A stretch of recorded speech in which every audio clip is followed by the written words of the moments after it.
So I'm a big believer in modeling people. I find that no matter who you are, what you want to do, who you want to be, where you want to go, there is someone that has gone there, been there, done that before you. So I'm a big believer of finding those people, seeking them out and modeling who they are and what they do. And today's episode of Life Lessons TV is an absolute cracker because I got to sit down with a mentor of mine, Kerwin Rae. And what's interesting about today's interview is that we got to go kind of deep, and Kerwin's a very knowledgeable, experienced business person, and there was a few stories that I don't think many people would have heard before, and I just can't wait to showcase this awesome interview. Stay tuned.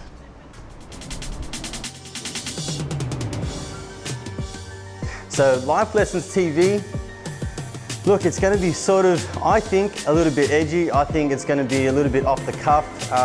I'm letting you know now that once I get excited about a topic, I might swear a little bit. I might let a couple of curses go. So it's one of those things where I think I just want things to be kind of real.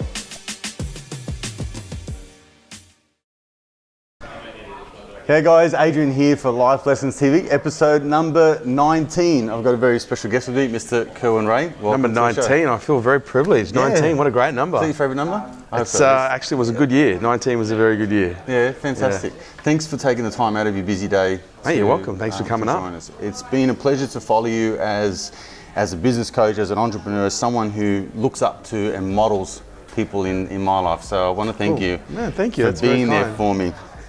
So today I want to introduce you. If anyone doesn't know who you are, can you just introduce yourself as to who you are and what you do? Can you do that? Yeah, of course. My name is Kerwin Rae. I do as little as possible for as much as I can. And I've been doing that for now. Look, it's kind of weird. Like I'm not very good with numbers, but I was sitting down last week. It's been almost 20 years I've been in business. Wow.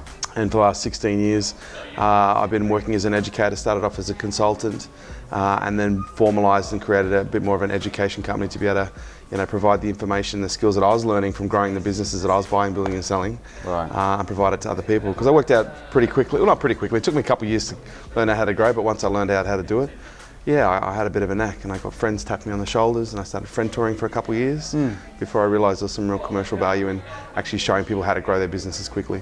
Right. And you've got quite an amazing story because you're like a cat with 9 lives. No kidding. Every time I hear your story, it's kind of like, have you ever seen the movie Groundhog Day? Yes. When he goes, I've been shot, stabbed, electrocuted, I just can't do anything, right? And you kind of got a few stories like that. A few stories like that, yeah. What's your favourite one to tell? Look, there's so many, but look, the bottle accident is quite fundamental for me because it was the very first near-death experience that I had. What happened there? Sorry? What happened there with that one? I got drunk for the first time at age 15, had a stubby in my hand, and I was on my second stubby of West Coast Cool, a very masculine beverage. And a mob of roos went jumping past, and I went running after the roos, and I went down a hill, and I had the bottle in my hand, and I didn't see a drain at the bottom of the hill, and so I put my foot in the drain, I fell forward onto the road in front of me. It smashed, and I cut all my nerves, tendons, main artery, had 2 blood transfusions, 13.5 hours of microsurgery. I was told to be disabled, and I proved them wrong. Wow. There was an interesting part of that story which I only just heard again the other night, where you had the situation where the doctor said, like, you won't be able to move your hand, right? He said you'd be lucky to get 25% use of your hand.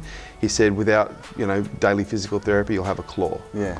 And you told him off. You got into an argument. Well, that was when he told me in the prognosis. It wasn't until 12 months later that I actually gave him a piece of my mind about what I thought of his, of his prognosis, and we got into quite a heated argument, around medical ethics and integrity. And he told me he had the obligation to give me worst case scenario, and I said, well, he was a bit of a dick, and so I got escorted from the hospital grounds, told to find a new specialist. It got that heated. Wow. Yeah. So, how old were you at that time? 15. And what do you think made you be that person that kind of thought, like, did you think, oh, I'm not going to accept this as a reality? Is that something that you're just an invincible 15-year-old? Do you think you had some sort of a mental edge back then? Maybe you weren't aware of it, but do you think, reflecting now, that there was something different about you? I think the only mental, we talk about mental edges. I was 15. Up until that point, I'd failed every subject, from year 1 till that point, and even on to year 12. I wasn't in a, I was even told by people around me that I was stupid. Like I was actually labelled as a stupid, lazy kid. So I don't know if I had a mental edge, but I did have this ability to be able to bounce back from things really quickly. Like if something bad happened in the family, or or something bad had happened to me, I always found myself able to smile very fast afterwards. Right. I never really held on to things, and I think if anything, that prepared me to, and I think if something bad happens and you have the ability to bounce back and be happy very quickly, it means that you, on some level, have the ability to bring in hindsight, whether it's consciously or unconsciously, to see that, oh, it's not so bad, there's benefits. And I think that just really helped me hone that skill that was maybe already there, but what was maybe there was a seedling, but it really helped me create a strong branch or a tree of hindsight. And that ability to bring in hindsight is now probably one of my greatest skills. Wow. Yeah. What was the first business you got into? Oh God. How far back? Really? How old? Well, 13. No way. Everyone says they had a lemonade stand when I was 13. Sure. I didn't have a lemonade stand. Yeah. I had a shit stand, and let me explain what that means. My friend and I, we were trying to work out a way. We're 13, 14 years of age, living in towns. We'll try to make enough money just to go to the show, right, so that we could buy a couple of show bags and go on a few more rides. Because every year I had enough money to buy one show bag and go on one ride. Gotcha. So it's kind of a very one-dimensional experience for me. And so my mate and I were like, wow, let's wash cars. So we started, we put together, got some pocket money, bought some buckets and some foam washers, and we started washing cars. And the first car that we washed, which was one of our neighbour's cars, my mate had a big metal watch, and we didn't realise that while he was washing the car, like he was just scratching the car. And so the owner of the car came out and lost their shit, and then our parents got called in, and we had our buckets confiscated, and we were told no more washing cars. And so then we got a bright idea. We borrowed the neighbour's lawnmower, and we thought, we'll go mow lawns. And I think it was the second or third house that we mowed. We were going across their driveway and hit a rock, and it went flying out and smashed a plate glass window that was easily probably as big as two of those glass panels down there. Really? Wow. Parents got called. It was a couple of $1,200 or something for the window, and we had to pay for it. And parents weren't fucking happy. In that. And so I was like literally racking my brain going, there's got to be something that we can do that we're not going to damage anything. And we're on our bus on the way home. And where I lived was semi-rural, and there was a lot of people selling horse shit. Like there'd be bags of horse shit, $2 a bag and a sign. Right. And I had this brilliant idea. I don't know if it was brilliant at the time. I was like, dude, look, I said to my friend, I know what we can do. He's like, what? I said, we're gonna sell horse shit. He goes, everyone does that. He goes, nah. I said, no, man, we're gonna do it door to door. So we went up to the local stable, door-to-door horse shit salesman. We went to all the stables and basically negotiated a deal, $2 a stable to shovel the shit out. And they just thought this is, they thought we'll take it while we can. And then we'd get like 30, 40 bags together, and then we'd start piling 5, 6, 7 bags into a wheelbarrow, and we'd take it door to door. And if you had like 12 steps to your front door, we'd bring that wheelbarrow up 12 steps. No way. Yeah. And let me ask you a question: how much would you pay to get rid of 2 kids with a bag full of horse shit? That's a good story. So. We worked out pretty quickly that we had a gardening community. People bought the horse shit. It was a lot more convenient than them having to pull over and we basically innovated something that was already there, unknowingly, unwittingly. And then everything changed. We made, I think, like $350 in our first month, which was more money than I'd ever seen before. And then I was at a nursery with my mum, and I saw this guy like spreading what I thought was fertilizer out, and I went up to him. I'm like 13, 14, maybe a little bit too confident. And I said, oh, what are you doing? He goes, I'm spreading horse shit. And I said, oh, where do you get your horse shit from? He goes, oh, I get it from out west. I said, oh, how much do you pay? And he goes, whatever it was, a square meter. And I was like, how much is that per bag? And he goes, why do you ask? I said, well, I happen to have a few bags. And he's like, well, how much are you selling for? I was like, and I was like, oh, $2.50. And he goes, how many bags you got? I said, oh, I got about 35. He goes, I'll take all of them for $2. No way. And I was like, wow. And that's where I learned distribution. Of course. And so there we went from no more door to door. We just packed the bags up, put them on the trailer. One of our parents would drive them over. We'd give them to the nursery, and we got our cash. And this is amazing. Yeah. So when did you start to apply this business acumen to real world? To real world? Look, not until the age, oh God. My first proper business was, I was around 20, 21. It was residential and commercial security. Everything's just falling apart here. That's how we roll. That's what happens when I get into places. It was the first proper business was a residential and commercial security business, whereby we actually got one of the first ADT. You heard of ADT? No. It's like an American company, security company that brought line monitoring into Australia. Yeah. So it was the first company that actually brought in the ability to monitor alarm systems, so that when your alarm went off, you know, it didn't just make noise, Right. It actually signaled either the police or Back a to security base sort of company. thing, yeah, Back yeah. to base. And so yeah, I built that with another guy, and we built it really successfully, really fast, but then it all came crashing down even faster at the end of the year. Yeah. All right, so can you touch on that for a little bit? Because I think a lot of my audience just, obviously shit happens in life, right? Sure. You go through things, and particularly when it comes to building a business, I think a lot of people have an attachment to the business they're building. It's their baby. They don't want to lose it. And sometimes when you make it big, well, I think for me, you kind of want to go like this. And protect it. Don't anyone come near it. And then when it all goes away from you, your identity's lost, you know, along with your ego, along with, you know, everything else. Yep. So what was it like for you? Because you're only early 20s, right? Yeah, like I was very early 20s, and look, when it happened, it was kind of weird. I had a partner, and the partnership, for whatever reason, it was a really badly structured partnership. You know, there was no clear shareholder agreements in place. It was basically just a handshake deal.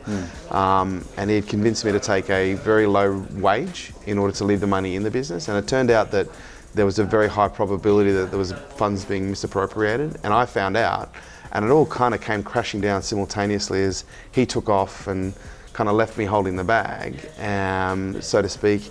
And then what was interesting is all I was trying to do was find a way to trade my way out of it, which I find on reflection really kind of interesting, because at the time, I think most people were just going, oh, it's too hard, let's just give up. Whereas I fought for like 2 weeks, hard, like negotiating with creditors and suppliers to try and keep, because I could have traded my way out of the situation in 3 or 4 weeks, easy, less.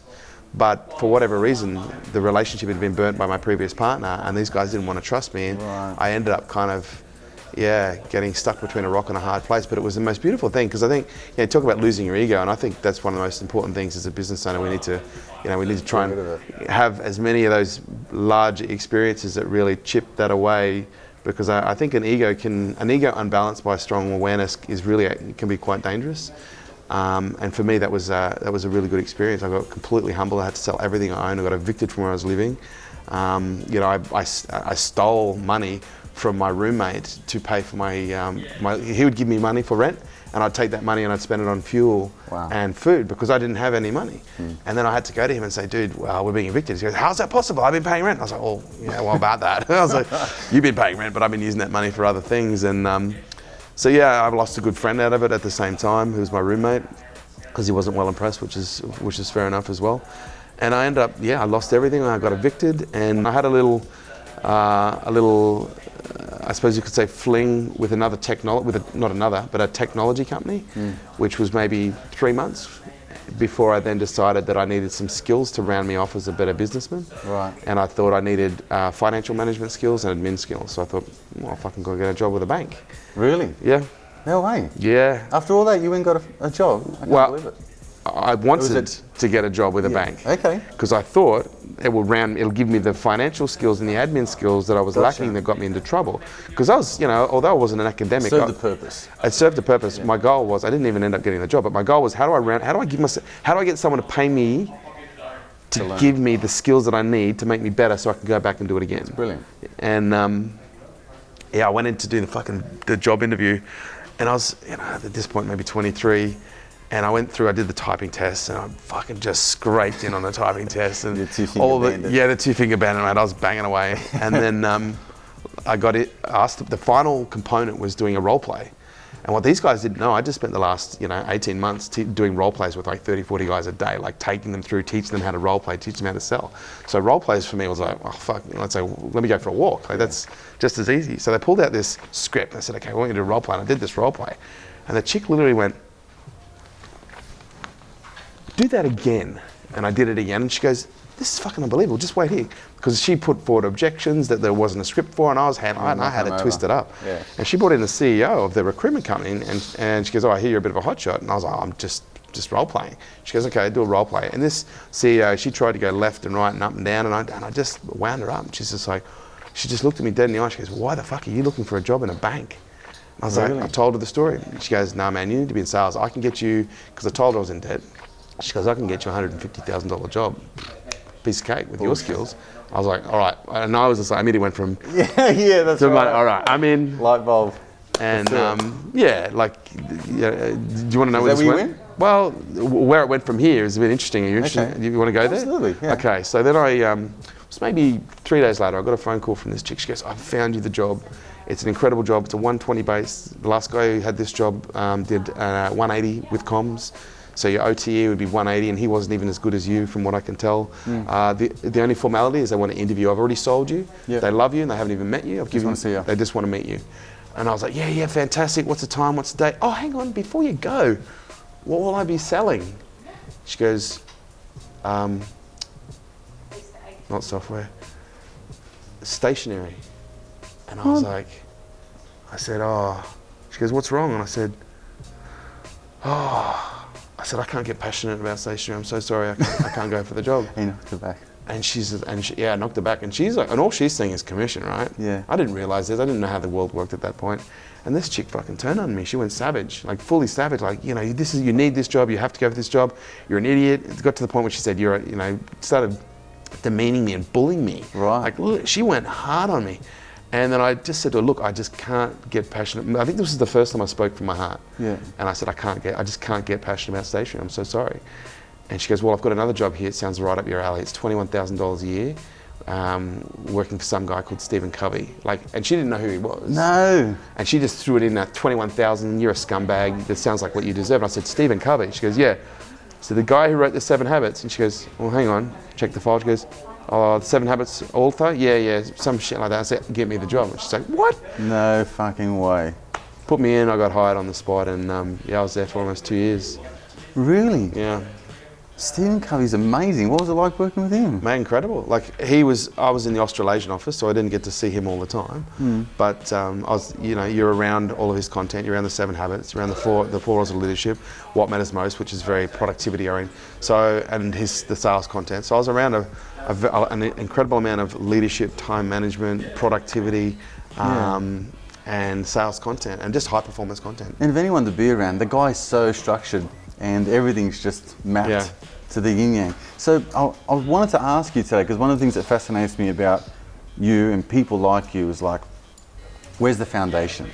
When did it start? So for me, it was a 2 a.m. purchase of Tony Robbins' personal power on my fucking $1,000 limit credit card, right?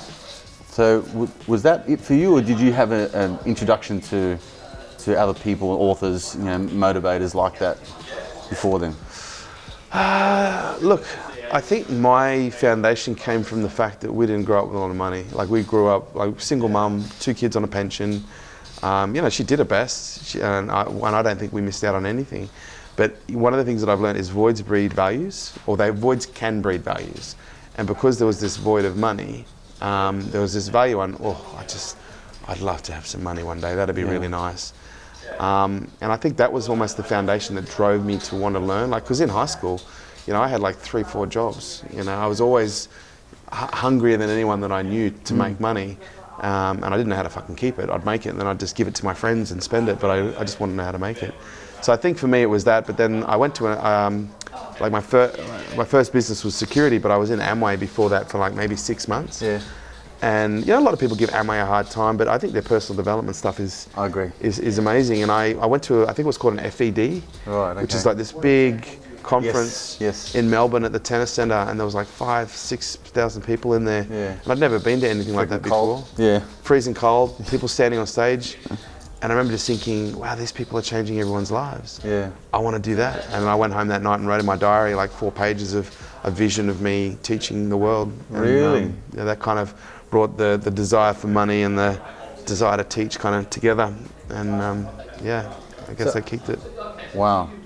My mum introduced me to Amway when I was 13. Same. So I've been listening to Wayne Dyer and all those kinds of people since then. So I think that was kind of the catalyst to always been get into that. Book of the month, tape of the week. Yeah, exactly right. The tapes, like, you know, people remember cassettes, you know, we used to have cassettes and shit like that. So, how important is it to be, the thing that's resonating with me the most is the passion and purpose and connecting the dots. I think a lot of people in this day and age see that there's an abundance of wealth to be had, but they don't connect the dots. So you've got a video that is around, you're talking to a lady in the car and you said, you know, what you think about most, what occupies your thoughts the most, that's your thing. But what do you say to someone that says, you know what, I don't fucking think about anything all the time? Yeah. Or like, I can't see the gap. I can see my potential, I can see where I am. So is this a question around finding purpose, like finding what you're passionate about? Well, I think so, you know, or discovering it, because people understand they've got so much more to give to the world, or they've got a full of potential. You saying, I realised then, I wrote down that I want to teach the world. But there's a big gap in between teaching the world and being a... Well, there's a big gap between me writing that down and that actually even coming to some form of fruition. So what is it one thing for most people? Is it something that... Can you articulate this in a way that will help me or will help us? And how to find it? Yeah. Yeah, look, no, yes and no. I think a purpose is a deeply personal thing, and it's something to me that is, I think it's the highest level of order. So when you find your purpose, like everything falls into place. So to me, it's like the highest level of order, because once you have that, there are so many other things that just fall, you know, into where they're supposed to be. So for me, the pursuit of purpose, like I say, kind of off the cuff, that, you know, your purpose in life is to find your purpose, and I genuinely believe that. But I think people look at purpose as, oh, I've got to find my purpose, right? They'll go to Google. What is my purpose? Yeah. You know, it's like, how do you find your purpose? And sure. I think that's the challenge. Like, people expect, well, if I've got to find my purpose and that is the thing, then it should be easy. And no, it's not. It's fucking not easy to find your purpose, because I think, you know, we were put here, you know, whatever alien race, you know, put us here, or however I'm a big believer that there's a very high level of organised intelligence in our universe that, you know, enables, you know, miraculous things to take place. And I believe on some level there's a very high probability that we're some kind of a foreign experiment of somebody's. So we were essentially developed without a user's manual, you know, and I think the biggest challenge for most people is they want to change, but they don't know how, because fundamentally we were never given a user's manual. Yeah. And I think one of the things that's required as we learn how to navigate, you know, life, is to, you know, uncover this thing that we call a purpose, because that in itself becomes the main driver of learning how to do everything that's required. But I think, you know, that purpose question, you know, what do you think about, what do you read about, what do you talk about, you know, what are the conversations that you have, or when you're doing these things that you lose time and space, all they are is indicators of probability and potential. But, you know, it starts with asking a question, what am I here to do? And then, you know, even maybe watching a little bit of National Geographic and even the cosmos, and realizing that every single molecule, every organism on the earth has a purpose. It has like a purpose and a directive, and humans are no different. You know, I think the challenge with us is, you know, we've got a higher evolved, you know, pieces of hardware in the brain with the neocortex, and that gives us the ability to critically think and, you know, problem solve and analyze, which is essentially compare things.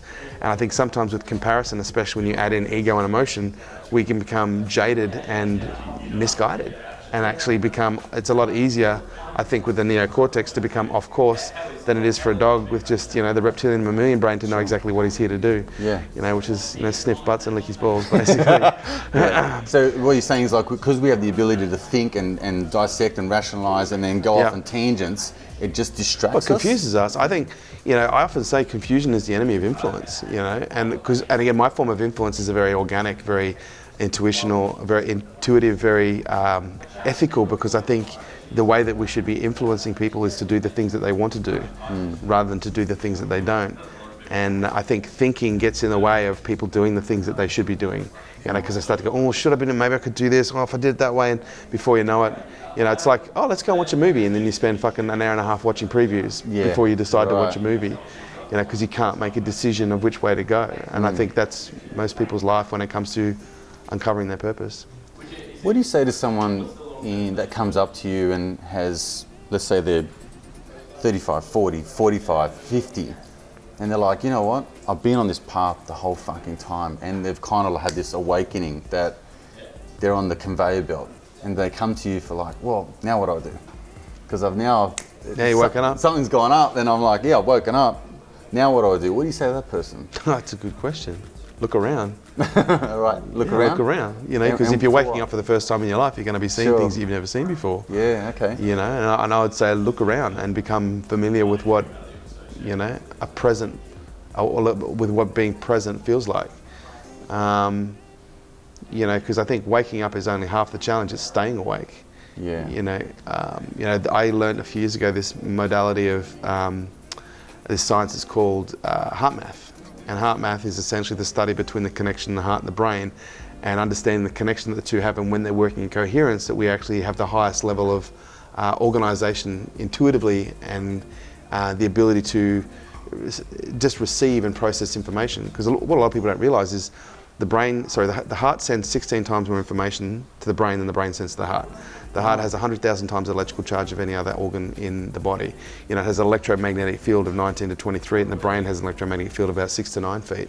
So the heart has this incredible ability the heart is intrinsically involved in the intuitive process, because it is a transmitter and receiving. Every time it beats, it's transmitting information into its environment, but every time it opens, it's also receiving information. That's part of the 16 times more information that's been sent to the brain, is the heart receives information from its environment. And there's been many studies that have been done on the heart intuition study, where they hook people up to all this gear and then they show them random, you know, visuals, and they discover that there are many organs in the body that precognitively determine what information is about to be shown, and the heart has the highest level of precognition of any other organ in the body. Wow. So what we've learned is, and the heart is essentially the emperor. It has the ability to receive intuition, and then for someone who's conscious and aware, they'll be able to hear that from the heart. But if your mind is too busy, then you're never going to be able to hear it. So the point that I'm getting to is, when I first started learning about heart math, I have this piece of software where you can hook yourself up to it, and it shows you the level of coherence between the heart and the brain.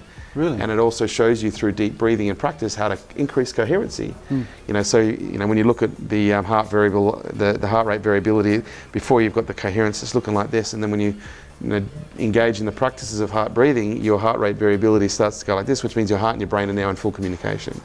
Wow. And what was interesting is, when I first learnt that, I used to wear the software 8 hours a day.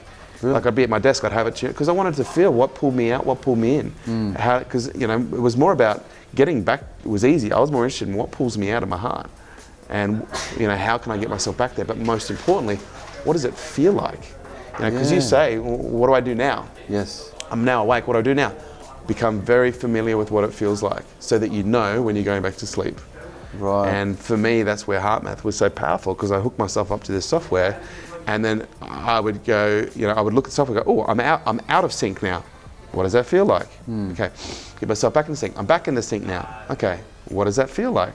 And become deeply deeply familiar with the physiology, the breathing, the psychology of what it feels like to be connected. So a lot of people wouldn't be aware of that. Like, would you call it like a biofeedback, or whatever you want to call it? Look, biofeedback is used to describe other forms of bioresonance measurement. Yeah. But yeah, it's a form of biofeedback. So it'd be easy to be distracted from that, right? Because you've got a feeling, you forget all about it, then you get that distraction again, and then all of a sudden you're on this path that wasn't what you found that happiness in, that where the time stood still. So you can see, when you explain it to me, my mind automatically went to, when you discover something and then you realise 5 years later that there it is again, and you're like, fuck, I knew about that 5 years ago. It was there all along. And I kind of allowed myself to go on that tangent. So I know your time is precious, and I don't want to keep it too long. Super grateful. That's all right, we've got another 5 minutes, today. Easy. The show's called Life Lessons TV. So if there's a life lesson that you can share with us, what would it be? Look, because I understand this is a very strong business community. I think it's really important to understand in business the strength and resilience and the grit that's required to become successful. I think a lot of people don't understand the probability of success in business is so ridiculously low, and the probability of failure is disproportionately high. But I think if there's one lesson I'd really love people to understand is the importance of failure and the disproportionate lessons that are on offer to the people with the right mindset. And what I mean by that, and it starts with every situation as an opportunity, and it really comes down to how you process information and allocate your meanings in those moments. Failure is one of those important things that by nature, by design, is there to show you that you're lacking three things: knowledge, skills, and experience. Because if you had knowledge, skills, and experience in a particular area, chances are you would not make any mistakes. But if you were lacking in any of those three in a particular area, chances are you might make one or two mistakes. But those mistakes by nature are there to flag and go, hey, you need some knowledge, skills, or experience in this particular area if you want to conquer this round to go to the next round. And I think so many times in business, people are trying to avoid the failure because they think failure is bad. And so, they almost tiptoe their life through, tiptoe through life trying to avoid failure just to get to death safely. Whereas in reality, what I've learned is if I want to master something, then I have to jump in real fast and find out as much about what I don't know. I need to find out more about what I don't know than what I do as fast as possible if I want to master it quicker than anyone else. And so the way that I do that is I literally walk around I'll go into a dark room and I'll walk around and bump into everything. So I find out where it is. Might hit my head a few times, might kick my shins, might stub my toe, really? But at least I know where everything is there. And I think it's important as entrepreneurs that we just get in there and fail, but understand that because it's easy to go, we'll go fail and go, oh, fuck, okay, but now I'll go fail, but now I'm stressing, I'm finding it very difficult. But it's understanding the relationship that people have with failure. Because if your relationship with failure is bad, you will avoid it, you'll suppress it, you'll ignore it. Whereas if your relationship with failure is your understanding that it's what's required, then every time it happens, you'll sit back and you'll be reflective. And you go, okay, I failed, excellent. I got told by someone who knows something that this is important, but I need to ask, what did I learn from this? What is the benefit from this? What skills do I now have that I didn't have before? And how can I actually now get to where I want to go faster with the skills that I now have? And those four questions are really important in failure. But it's also understanding that failure has a biochemical feedback or has a biochemical effect as well. Because when we typically fail, it's typically stressful. Cortisol is released. Cortisol lowers your IQ by about 40 or 50 points in about maybe 6-7 minutes. And as a result, when your IQ is lowered, you tend to make more mistakes. So it's important to understand that your relationship with what failure means determines how stressful that event will be, which will also then determine your ability to process the failures and the learnings that are required. Because if you have a big failure and you go into stress, you're not going to be able to take the best lessons from it because you're going to be so stressed that you're going to be intoxicated, basically. Whereas if you can process and regulate the stress in a way where you go, okay, I'm grateful for this experience, because cortisol and stress intrinsically linked. Stress, cortisol go up. Cortisol is carcinogenic. It destroys testosterone, destroys estrogen. Destroys oxytocin. Like, it has nothing, no typical good effects other than the fight or flight effect. Right. And it makes you stupid. So our goal is to hack the biology that when things go bad or things fail, we actually go, I'm so grateful for this, because gratitude naturally increases DHEA levels in the body. DHEA levels naturally lowers cortisol levels, and DHEA levels it's a neuroprotectant. It increases your brain's ability to fire quicker. It helps you increase your metabolism. It makes you smarter, fitter, sexier. Amazing. The best. So the goal is to understand the relationship with failure, but to be grateful for when the failures happen in the context of the benefits, the skills, the experience, and the knowledge that you're now getting that you can apply. So it's not just this, well, I've got to have a good relationship with failure, or well, I've got to be thankful. You've got to understand there's a biology in play, there's a psychology in play, and when you can hack that, man, failure is fucking fun. Like, it's fun. It's so, like, you can ask Matthias, he follows me around daily. Like, I love it when I fuck up because I'm like, boom, I just learned something. Wow. And when you have that psychology, who can stop you? Yeah, what can stop you? Yeah. Nothing. Tremendous. Yeah. Kerwin, thank you. Adrian, real pleasure, much. man. Oh, absolutely. Fantastic interview. There you go, guys. This has been Life Lessons TV, episode number 19, and I'll see you on the next episode. 19. Champion. Awesome. So Life Lessons TV, look, it's going to be sort of, I think, a little bit edgy. I think it's going to be a little bit off the cuff. I'm letting you know now that once I get excited about a topic, I might swear a little bit. I might let a couple of curses go. So it's one of those things where I think I just want things to be kind of real.